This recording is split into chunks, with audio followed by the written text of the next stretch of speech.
Welcome to another Jurassic World the game video on this channel, and today we're going to be taking a look at the history of Jurassic World the game over the past 8 years. That is right, this game has almost been out for a full decade, 10 whole years, and I just felt like since there's been so many updates that I just had to make a video on it. So let's go take a trip down memory lane and let's get right into it. Quick little disclaimer here, we're going to be going through the nice, juicy, big, voluptuous updates rather than these small little bug fixes and the ones that didn't change the game by that much, because nobody really cares about them. So let's get right into the video. On April 8th, 2015, Jurassic World the game was released on iOS devices, but it was only released in Australia. You might even remember the Gaming Beaver's first ever episode on how he said he had to tinker a bit to try and get it early in the UK. Anyways, the game was different. The dinosaur models were peak, the new battle system was peak, and above all, the game was beautiful. From the first amazing cinematic to your first battle, it was a completely different experience to any game at that time. Around 2 months later, on June 10th, 2015, Ludo released the biggest update to this day. This update introduced hybrids like Ankylodocus, Carnoraptor, Coolosaurus, Spinoraptor, Stegoceratops, Tropicopteryx, and the one and only Indominus Rex.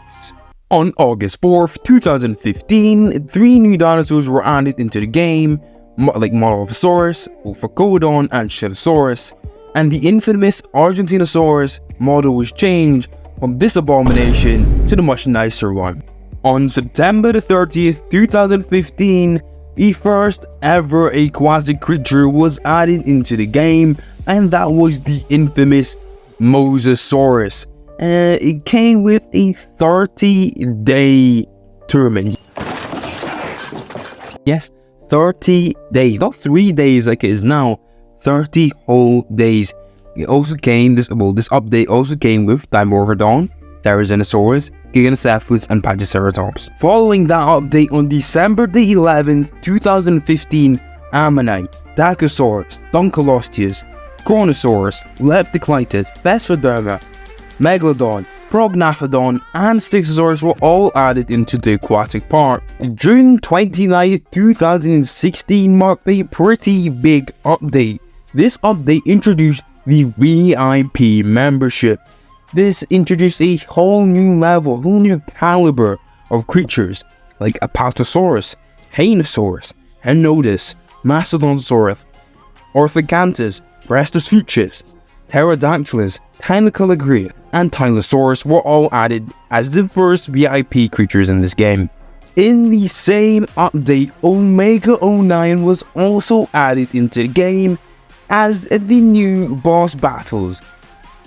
On October the 19th, 2016, we were hit with another banger of an update. This update added the Trade Harbor and the Raptor Paddock. These two have been changed pretty significantly since the first release of these two things. The Trade Harbor used to be absolutely amazing. Now look at it, it's genuinely, it's awful. And the Raptor Paddock as well has been changed quite a lot. Back in the day, you used to get actual proper mods. You can get 250% health boost. You can get plus like 4 attack points, plus reserve points. Like you had so much variation, but they've slightly been nerfed since then. On December the 15th, 2016, we were introduced to the Cenozoic Park. We had the Biosphere that was in construction, and we also got the Woolly Mammoth, the first ever Cenozoic creature, and that opens up many opportunities to add even more down the line. So almost 2 months later, on February 15th, 2017, 7 new Cenozoic creatures were added, like Smilodon, Indocutherium, Andrewsarchus, Phosphorachus, Elasmotherium, Entelodon, and Sargastodon. And also with that, the live battle arena also came with the Cenozoic battle. On September the 27th, 2017, a nice little quality of life change was added into the game. So now tournaments are now divided into divisions based on your park level. So each division will be tailored to those players, so you have a higher chance to finish in Dominator League. So you might remember before this, it's actually really hard to get into Dominator, but they made it nice and easier for it. Now there's another update for the VIP. You now got the tickets, the prize tickets, where you can buy tickets for a chance. A little bit gambling, you know what I mean? Gamble for a chance to get good DNA, maybe a creature, maybe even a pack. So that sort of stuff was added into the game. Now we are skipping quite a bit, almost a whole year now, because there wasn't really that many big updates since then. But on June 21st, 2018, the Super Hybrid Indoraptor was added into the game, and this obviously opened more days for Super Hybrids to be introduced into the game, obviously using SDNA. On November the 13th, 2018, Code 19 was added into the game, and this is where you had to stop any creature from escaping their cage. And you had to do a bunch of little mini games, and to get extra DNA. If you do it perfectly, you can get a decent amount of DNA from it. So it was a nice little thing that you can do when you're not doing any battles. On May 16th, 2019, a big change to the Raptor Paddocks occurred. And now, instead of boosters, you get mods. And that's the mods that we have to this day. And replace also the battling system with it. On August 13th, 2019, Isla Sorna was added into the game, introducing a whole new space for you to place your dinosaurs, because at the time we were kind of getting overflowed. We had to put everyone into the asset repository because we didn't have enough space. Also in this update, it's a pretty bad one, download boxes were also removed from many event reward packs. And now trading with them were also even harder. On October the 31st, 2019, Tyrannosaurus Rex in Gen 2 was added into the game, making it the first Gen 2 creature to be added. So obviously this allowed for Indominus Rex Gen 2 to be created, or even more hybrids from the same sort of creatures to be added into the game.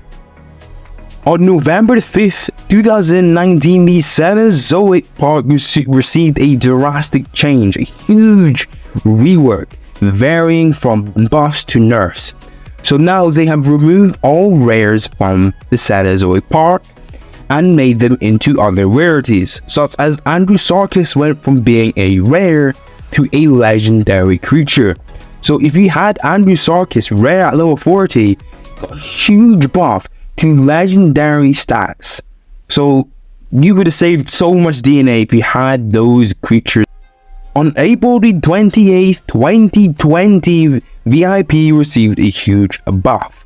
So now you can get buildings like VIP Food Factory, Instant Creation Lab, SDNA Production Site, Instant Recovery Lab, and the Instant Hatchery were all added into the game only for VIP players. A pretty big creature was added on June the 3rd, 2020, and that is the Brachiosaurus was added into the game. Obviously, new creature, a new sort of model, and a new animation in general, and we've been waiting for this creature for a long time, for like about 5 years since the game was made. On December the 11th, 2020, we got the first playable boss coming in with Omega 09. This is the first time that we got to actually have the bosses in our park, level them up, and actually play with them. This was a huge update, and this allowed us to actually battle with them using the new arena. On October the 26th, 2021, the last major creature was added into the game, and that is Camp Cretaceous' one and only Scorpius Rex. And the last update, the last major update to Jurassic World the game is the collector's exchange. So this looks like is where you got an objective to get these dinosaurs, and then you exchange them for rarer dinosaurs, like tournament creatures, like maybe super rares that you don't have, maybe rares that you don't have, stuff like that. So it's a nice way to, it's like the amber that was added into the game to counteract the unlockability of dinosaurs. So if you guys have enjoyed this video, I know it's very very vague, I guess. I didn't go into every single update or every single dinosaur that was added into the game, because that means the video would be about 14 minutes long. It would take me about 20 years to edit, I think. But I'm going to leave a link to the website that I got all these updates from. And hope you guys enjoyed, and I'll see you guys in the next one. Peace.